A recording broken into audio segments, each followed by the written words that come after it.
চোখে দুটো দেখা হচ্ছে 6/6, অর্থাৎ স্বাভাবিক চোখ। কালার ব্লাইন্ডনেসে একটা চার্ট থাকে, ইশিয়ারা সিডো আইসোক্রোমাটিক চার্ট। তার উচ্চতা এবং ওজন, এটাকে মাপার পর বিএমআই বেসাল মেটাবলিক ইন্ডেক্স বলে। এটা একটা প্যারামিটার। আমরা ওই ডুবো তেলে অনেকক্ষণ পেঁয়াজু ভাজি, এটা রেড মিট খেতে হবে, কিন্তু এটা পরিমিতভাবে সুষমভাবে অন্তত 5 দিন যদি 30 মিনিট হাঁটেন, তাহলে আশা করি সব কিছুই নিয়ন্ত্রণের মধ্যে থাকবে।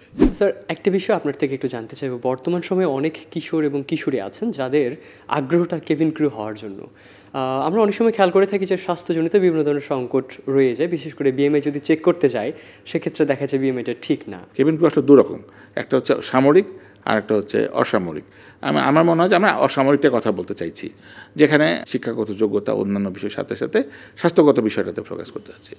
দেখুন, আমরা নিজেরাই বুঝি যে কেবিন ক্রুকে বিমানে থাকতে হবে এবং এটা তার প্রফেশন। অর্থাৎ এমন হতে পারে যে কোনো বিমান 2 ঘন্টা, 4 ঘন্টা, 6 ঘন্টা চলে, কিছুক্ষণ পর আবার তাকে যেতে হয়। একটা ডোমেস্টিক, একটা ইন্টারন্যাশনাল হলে পারে তো সেটা দিনের পর দিন এবং মাসের পর মাস বাইরে থাকতে হতে পারে। এবং তার যত তার চাকরির মেয়াদ বাড়তে থাকবে, তার ওই ফ্লাইং আওয়ার্স বাড়তে থাকবে এবং যত তার বয়স বাড়তে থাকবে, ন্যাচারালি বয়সের কারণে, তার বয়সের জনিত কারণে কিছু কিছু অসুস্থতা হতে পারে। এখন এই যে ফ্লাইং ক্রুর, এইটার আবার ক্রাইটেরিয়া বিভিন্ন বিমান সংস্থা ভিন্ন ভিন্ন থাকে। তবে মোটা দাগে যেগুলি থাকে, আমি ক্রাইটেরিয়া অফ দ্য রিজেকশন বলছি, অর্থাৎ কোনো ক্রমে যাদেরকে নেওয়া যাবে না, সেটার ভিতরে সবচেয়ে বড় আসে চোখে দুটো দেখা হচ্ছে 6/6, অর্থাৎ স্বাভাবিক চোখ, চশমা ছাড়া স্বাভাবিক দৃষ্টি। কেসারেন শেকড় থেকে শিখরে। 2 হচ্ছে কালার ব্লাইন্ডনেস। কালার ব্লাইন্ডনেসে একটা চার্ট থাকে, ইশিয়ারা সিডো আইসোক্রোমাটিক চার্ট। ওখান দিয়ে 3টি রং, এই 3টি রং দেশে যদি সঠিকভাবে শনাক্ত করতে না পারে, তাহলে তিনি এটাতে নির্বাচিত হবেন না। জটিল অসুখ যেগুলি নন কমিউনিকেবল, অর্থাৎ ছোঁয়া চেনা, তার ভেতরে কী কী আছে, যদি তার প্রেশার থাকে, তার ডায়াবেটিস থাকে। সাধারণত কেবিন ক্রুরা যে বয়সে যান, 16 থেকে যদি আমি 22 ধরি, এর ভিতরে কিছু কম বেশি হতে পারে, এই বয়সে প্রেশার, হাইপার টেনশন বা ডায়াবেটিস থাকার কথা না। স্থূলতা একটা বড় বিষয়। একটি আইডিয়াল চার্ট আছে, তার উচ্চতা এবং ওজন, এটাকে মাপার পর বিএমআই বেসাল মেটাবলিক ইন্ডেক্স বলে। এটা একটা প্যারামিটার। একটি সুষম মানুষ, এটার জন্য ভয় পাওয়ার কিছুই নাই।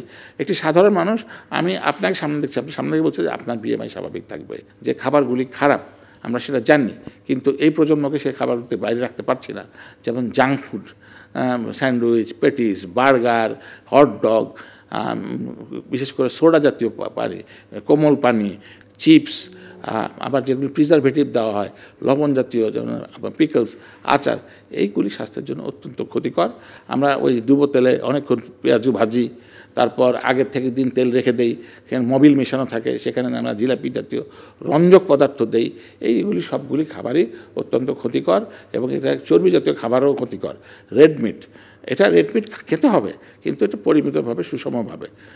এইগুলি যদি থাকে এবং যথেষ্ট পরিমাণ বিশ্রাম এবং সর্বোপরি কায়িক পরিশ্রম, যদি তার নেচার অফ জব কায়িক পরিশ্রমে না হয়, ঘরে বসে যদি কাজ করেন, ধরো ল্যাবে বসে কাজ করতেন, তাহলে দৈনিক অন্তত 30 মিনিট যদি হাঁটেন, 30 মিনিট তো কিছুই না, আধা ঘন্টা।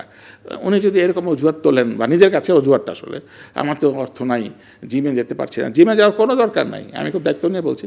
উনি হাঁটবেন, আমার তখন বৃষ্টি হচ্ছে, ধুলা হচ্ছে, উনি ঘরের ভেতরে হাঁটবেন দৈনিক 30 মিনিট, সপ্তাহে 7 দিন হলে ভালো, অন্তত 5 দিন যদি 30 মিনিট হাঁটেন, তাহলে আশা করি সব কিছুই নিয়ন্ত্রণের মধ্যে থাকবে।